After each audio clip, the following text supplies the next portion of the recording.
Good afternoon, everybody. Cool. This is Brian and Pete. Welcome to our webinar series here at RevCult. Today we're going to be focusing on Salesforce and security. High level in terms of why we're here today. So we've been working within the Salesforce ecosystem for quite a while, 7-8 years now. And recently we've had a lot of inquiries from customers about Salesforce and security, given the things that are happening in the world and some broader macro trends. And so we decided to kick off our webinar series given some rich experience that we have across security, especially as it relates to the Salesforce ecosystem. We've worked with a lot of customers in healthcare and financial services. So to help accelerate your own approach to thinking about Salesforce and security internally. So today, first series, Salesforce and security, really focusing on foundational considerations. We'll spend 15, 30 minutes providing you some useful, actionable information that you can bring back to your organization. And then we'll have some future events upcoming where we're really focus on more of the information and technical implementation on things like GDPR, data classification, and privacy management. So look for those in the future. From a logistics standpoint, so everyone's going to be on mute today. We do have the GoToMeeting set up, and at any point in time, if you have any questions, feel free to come in through the chat session within your GoToMeeting and ask your questions, and we'll take those as appropriate when during the content as well as at the end of the session. Sound good? All right, let's make some progress. All right. Let's make some progress. Okay, so a quick high-level introduction. So Brian Olierzik here with RevCult. That's me on the left of the screen, maybe on the right of your video. I own go-to-market activities here at RevCult, along with our relationship with Salesforce. A lot of first-hand experience dealing with customers and question and answering and helping guide their internal approaches for how they're thinking about security in Salesforce. Pete Thurston. Yeah, VP of Business Technology, been here with RevCult since 2011. A lot of focus on helping our customers secure their cloud environments across the board, but I've been working on the Salesforce platform since 2009 and helping people really drive great outcomes. Cool. All right. So before we get into the details of it, if you remember one thing, hopefully take one thing away, we've got cool hats. So at the end of the session here today, we're going to raffle off some cool hats, and if you're a lucky winner, we'll ask for your address and we'll mail you them. So RevCult, cool hats. A little bit more about us. So again, we've been working within the ecosystem since 2011, lots of happy customers, a unique focus on security given our experience with healthcare and a lot of financial services customers, as you can see on the bottom. And we, in addition to our services offering, we also have some product capabilities that we brought to the market to help accelerate the market's implementation of their own security approaches within Salesforce. All right, so let's really get into the agenda for today. Really, we're going to focus on 4 key activities. One, given the broader things that are happening with the Olympics, and given security is such a fun topic, everyone reminds me every time I give a presentation or demo of how exciting it is to demo security tools. Really, we're thinking about this as it relates to an Olympic event, specifically cross-country skiing. And if you think about on the far left, we have security's evolution. So what is the course layout? Once you have that course layout, how do you define your pre-race strategy? What are the key considerations that you should be thinking about as you work within your own organizations? From there, let's really get into some of the tactical details of what are the phases. So how do you assess risk and how do you create an action plan and really provide you some actionable tools and some things that you should be having conversations on to help inform the path forward. And then finally with our question and answers. So that's going to be the agenda that we're going to address over the next 10 or 15 minutes. And I guess given the things that are happening in the Olympics, I know Pete and I both have kids and watch the Olympics at home. And I don't know if anyone has seen some of the cross-country events, but the gentleman on the screen right now is Klæbo. And Klæbo runs the Sprint Classic, which is, or competes in the Sprint Classic, which is essentially the 100-meter for cross-country skiing.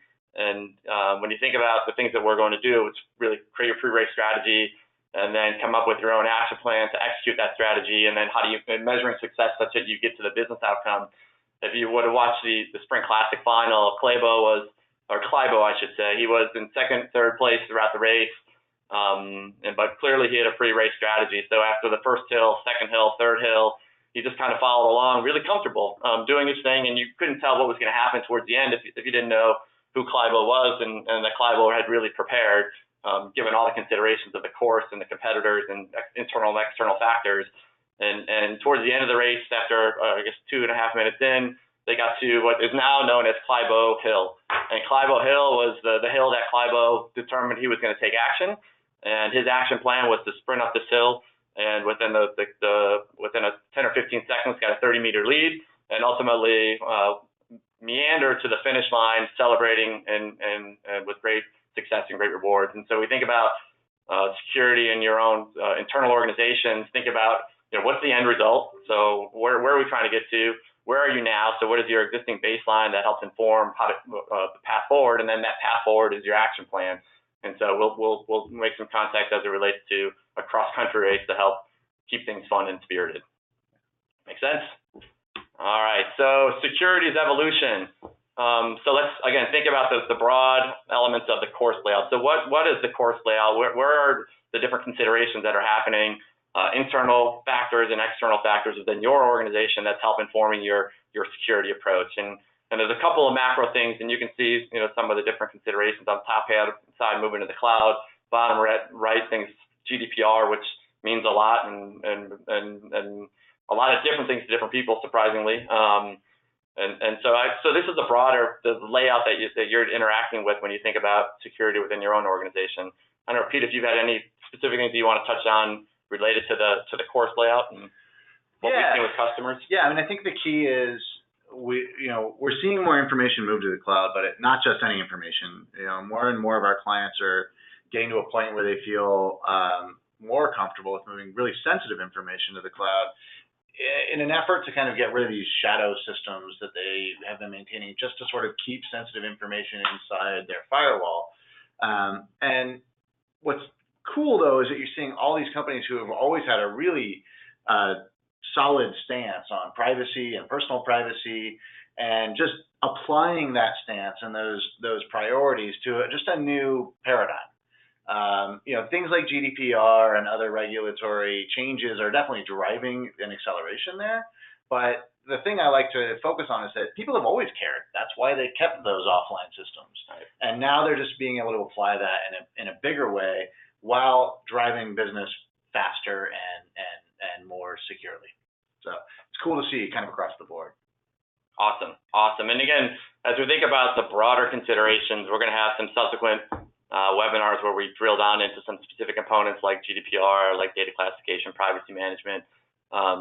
But this is the broad context of the things that are impacting your environment and should help inform part of your approach to security and your key considerations. So if we think about kind of where do we start and really defining a pre-race strategy, if you think about what you should take away over the next 10 or 15 minutes is, one, do you know where you're going? Do you know where you're starting from? Do you know if you're doing the right things along the way? And then how do you define success measures? And again, think about Clibo going up random hills in the beginning and just kind of meandering along until he got to the right hill, and then he accelerated up and achieved his outcome. And that's very similar to the things that you should be thinking about in your environment. There's lots of hills and there's lots of potential areas that you can focus, but with the limited time and energy and the right prioritization, you want to make sure you're doing the right things at the right time, and then have the vehicles to be able to measure that.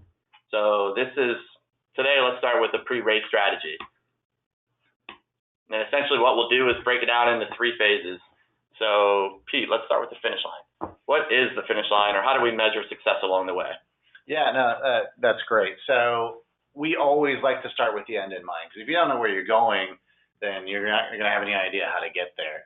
So there's really kind of 3 quick steps that or key items you want to make sure you sort of cross off your list when you're defining the finish line. So the first thing is really define and then gather all of the stakeholders, everybody who really is going to be affected by ensuring that your system is secure. So that could be your security, compliance, legal groups, but don't forget to include business owners, your operations team, anybody who's really going to be affected by changes to the system or any risk exposure that may be inherent in the way that the system is being implemented or used. So make sure that you know who all those folks are and that everybody's sort of bought in. Next, you really want to make sure you understand and define what your security and compliance needs are. It's different for every business, and it's different even inside of verticals. Just because you're a financial services firm doesn't mean you have the same rules as the next financial services firm down the road. So make sure that you really understand what those things are, working with compliance, legal, secure, InfoSec, those types of teams. Be sure when you're doing this to consider all the factors. So there's data protection, there's access controls, there's also things like data resiliency, data loss prevention, all the kind of ancillary side effects of these things, as well as for privacy. Like, privacy needs to sort of underlie everything that you're doing. You're really trying to ensure personal privacy of information throughout the organization and leveraging technology security to enable that. That's the end goal. And then just never forget that your Salesforce instance is always evolving. You're adding new features, new fields, new objects. Salesforce is making changes and increasing and giving you new and better tools to enable security inside your organization. So you really want to make sure you're defining a stance that's adaptable and is really focused on core principles versus activities. So privacy is a principle. Encrypting data is a security tool, right? So make sure you're focused on principles, not tools. Oh, interesting. And so Pete, one of the questions just came in. So this makes a lot of sense. And so the question came in. This is common sense. Why are organizations struggling with this? Yeah, no, I think that it can be. It is a good question, and it should be common sense, right? I like to make sure, though, that everybody's focusing with a beginner's mind and really saying, okay, back to basics. How do we make sure that we've got all the boxes ticked? It should be common sense. And if you've been doing this for years, like we have throughout many organizations, yeah, it's common sense. But if you're coming to this fresh, we want to make sure that everybody's starting from the same foundation so that they can grow alongside. Got it. And this is one of the things that we often see, or maybe too often see, is that folks will be focused, start working on individual activities, and we'll have to level set back to say, well, why are we here? What are we really trying to accomplish and why, depending on your business, depending on your market, your customers, whether that's B2C, B2B. And if we don't know why we're here, any individual technical component from a security standpoint, whether it's data loss prevention or whether it's encryption, doesn't really matter. And so let's start with the why. That's right. Excellent. So now we understand why we're here and what the finish line is, what we're trying to accomplish. Just a reminder we saw some folks that joined late. We are giving away hats at the end here, so stick around for the raffle. So what's the starting line? How do organizations identify where they are today and what's their baseline? Yeah, so always starting with the end in mind, but then if you don't know where you're starting from, how are you going to be able to navigate that course map, right? So making sure that you really understand where are we today. There's a few key things that you want to make sure you hit there. So first things first, and kind of the obvious low-hanging fruit, although it can turn into a bigger project, is really just knowing what's in your system today.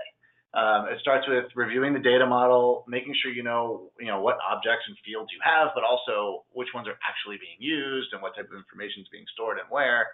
And then using that information to really perform a data classification exercise. And that's taking the stance that's been defined for your organization in phase one, knowing where we want to be, and basically classifying how the information stored in your system would overlay with each of those things.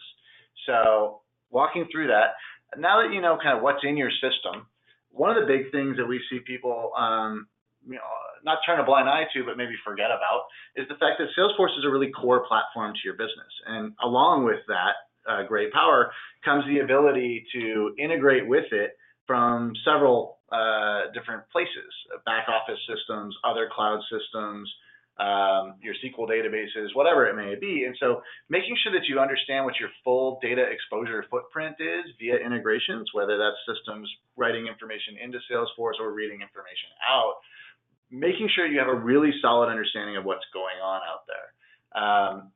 So this is an area we like to make sure we spend a good amount of focus on, because you can end up with integrations you didn't even know were going on out there. And then finally, Salesforce provides a pretty robust security model, and it's the security model that we've been talking about since the inception of Salesforce, of org-wide defaults, roles, private profiles, permission sets, all these things. But what we find is that as your system does evolve and you're responding to the speed of business, it can be really easy to lose touch with what that security model and how it's implemented in your org. And so when people are having this, we really want to make sure Salesforce is compliant and secure across our organization conversation, we like to make sure that you take the time to finally sit down and really document and understand that stuff, because it can be really easy to lose sight of. So that's where we like to, the three kind of main areas that we like to focus on when we're defining, okay, well, where are we now? Excellent. Excellent. No questions yet on that topic. So let's close the gap. How do we get to a successful outcome given where we are? What should organizations be thinking about to close the gap? And sure. So as you've gone through this project and you've defined kind of, well, where do we want to be? And we've defined, well, where are we now? Really what the project team needs to do, and really the project team does need to do this together, is to, for each of those functional areas that were outlined, whether it's data loss prevention or something as tactical as encryption or whatever those functional areas may be, access control, you need to identify what those gaps or opportunities for improvement are between what you said you want to be and where you're starting from today, and really just create an action plan to close that gap. And there's, an action plan to most people could just be like, these are the 4 steps we need to do. We need to rewrite this code. We need to remove this field. We need to do X or Y. But don't forget to include things like prioritization. So prioritization can be driven by risk exposure, right, which is great. It could also be informed by low-hanging fruit. So these are the 16 things we can get done in the next week, and this is the one thing that'll take us 6 months. How do you get closer to where you want to be as soon as possible? Timelines, really important to get that stuff nailed down right up front. Who's going to do it? How do you resource for it? Do you need a partner, or can you handle it in-house? And then finally, and really important to me, is never forget that there are side effects to every change you make in the system. There are a lot of constituents inside of your business that are using this system. It's core to your business. If you're using Salesforce, it's core to your business. It's core to something. And it's a great enablement and collaboration tool and product, but the idea is every change you make could have ripple effects. So don't lose sight of the fact that that's why you identified all those key constituents at the beginning. So everybody's on the same team and moving forward together. So that's what we like to see as far as an action plan goes. Excellent, excellent. And a question came in about that prioritization. So, given limited, what's the question? So, are there any default mechanisms to support prioritization or best practices out of the box, assuming nothing else about an organization? Yeah, well, where would you start? Yeah, so the easiest starting point, or maybe not easiest, might not be the best word, but the key starting point really for me is access control. So making sure that the right people can get into the system in a way that enables adoption, but also enforces and enables security is really key. So it's just some basic stuff like making sure 2-factor authentication is involved, making sure your password policies are set correctly. These are the types of things that you can relatively seamlessly implement across an organization, and at least make sure that the wrong people aren't getting into the system through the front door, and then you can start to worry about making sure all the other doors in the garage is all locked up. Awesome. So great. Again, 20 minutes, hard hitting. Want to provide some impact and useful information that allows that you can use internally and take back to your organizations to come up with your own approach and design consideration. So we went through what's the overall layout, to creating a pre-race strategy, creating your own risk assessment and action plan. And let's go through a couple of closeout questions here. Sure. First question, regarding ongoing cadence. Is there an ongoing cadence that you recommend for revisiting needs, or is it a one-time thing? Yeah, so it depends on where you're at in execution of your strategy, right? And making sure that and where you're at in your action plan. So as you go through this process that we just described kind of the first time, or maybe even the first couple of times, we do recommend that the entire team of constituents get together on at least a weekly basis to touch base on where we're at, and are we still holding things, are we still moving forward? Once you feel like you're in a really good position and you feel like you've closed a lot of those gaps, on a quarterly basis, we recommend basically going back through the whole cycle. It's a lot faster because you're used to it at that point, but just make sure that the finish line hasn't moved. That can happen. Make sure that what you thought you had last time, you still do, and make sure that you actually have an actionable plan to mitigate the gaps if there are any. Got it. And so weekly and quarterly. That's the short answer. Weekly and quarterly. And so that brings me to one of the common questions that we often get with customers is who should own it? And I know we talked a lot about the constituents, and there's a variety of constituents depending on the organization, depending on the application, the type of data. How would you recommend someone figure out who should own it? I think more important than who should own it is that somebody should own it, right? That's the key. And so that is going to change from organization to organization. Sometimes it's going to be InfoSec who has this global overview and oversight of information security within your organization. But don't forget that security and privacy are just as important to a business of 5 people as it is to people of 50,000 global employees, right? And so you're going to see everything from a COO to a Salesforce administrator to the business owner to InfoSec across the board. But to me, the key is somebody should own it who's really passionate about it and believes in that personal privacy attribute and has the ability to truly execute on it. Perfect. And then so this will be the last question, so get ready with the raffle. What are the biggest pitfalls in this process? What do people struggle with, and the things we see as a repeated theme? We talked about a theme of how do you do it. Now what's the theme of why it doesn't work? Yeah. And so I think that when we see organizations not give it the priority or the focus that it deserves, it's really easy to say, okay, now we know what we want to be and we know what we are. Cool. And we'll just slide this into our development sprints as we go and see how things go. Those are always the first stories to get kicked out to the next sprint, right? So in an agile world, you just see it all the time. And so making sure that you really adhere to it, and that's what goes back to what we just talked about having a clear owner who can really drive success here. And then the other one is I've hit on it several times throughout the conversation today, but if you don't have all the right people involved and all the key stakeholders involved, it can really fall apart fast because you start to implement one thing and somebody wasn't on board with it or didn't know it was coming, and then the whole thing is questioned. And so getting the right people in the right room at the beginning and then giving it the priority and the focus that it deserves. Awesome. So real quick, we have some resources. So if, again, we do a lot of work in this space. We have some blog content, and we'll do some additional webinar series on GDPR, classification, privacy, impact assessment, all those types of things. So feel free to download some of our assets or follow us on LinkedIn. Next webinar coming up here in March will be focused on Salesforce and GDPR. I know it's a real relevant topic with 0 Day coming up, and we've done a lot of work helping customers align to the GDPR elements that are specific to their business. And so that's coming up. And then let's do a wrap here with our hat raffle. Hat time. All right. Here, our producer. Producer Emmett. And so we have, we'll start with the orange hat. The orange hat. All right, why don't you hold the hat? I got the hat. And so the hat raffle goes to Scott Bader.